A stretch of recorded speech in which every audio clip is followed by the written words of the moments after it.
Star TV के मुअज़्ज़ज़ नाज़रीन अस्सलाम वालेकुम। नाज़रीन, पुलिस ने नॉटिंघम के 2 फ्लैट से चोरी होने के बाद एक शख्स की सीसीटीवी तस्वीर जारी कर दी। पुलिस ने नॉटिंघम सिटी सेंटर में 2 अपार्टमेंट्स में चोरी के बाद एक सीसीटीवी तस्वीर जारी की है।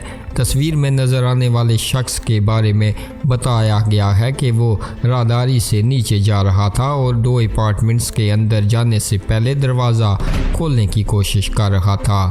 नाज़रीन, ये वाक़या 6 जनवरी को सुबह 5 बजे हैंटन गार्डन स्ट्रीट में पेश आया, जहां रात को दरवाजे खुले रह गए थे। नाज़रीन, इसके बाद ये ख्याल किया जाता है कि इसने वाक़ये के बाद फ्लैट को मतअद्दद अशिया बशमूल स्पीकर छोड़ दिया। नाज़रीन, पुलिस अफसरान ने अब एक ऐसे शख्स की तस्वीर जारी की है जिसके बारे में इनका ख्याल में मालूमात मौजूद हैं जो इनकी तहकीकात में मदद कर सकती हैं। पुलिस तफ्तीशकार समांता फॉलर ने कहा, अगर कोई इस तस्वीर में मौजूद शख्स को पहचानता है तो फौरी तौर पर पुलिस से रब्ता करे ताकि हम इससे बात कर सकें।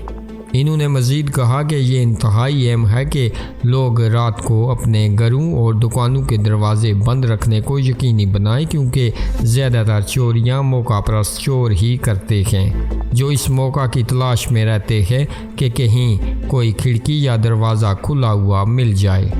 नाज़रीन, आप भी अपनी राय का इजहार कीजिएगा इस खबर के हवाले से और मज़ीद ऐसी वीडियो और ख़बरें देखने के लिए हमारे इस चैनल को सब्सक्राइब कीजिएगा। इसी के साथ अपने मेज़बान को भी दीजिएगा इजाज़त। अगली वीडियो तक के लिए अल्लाह हाफ़िज़।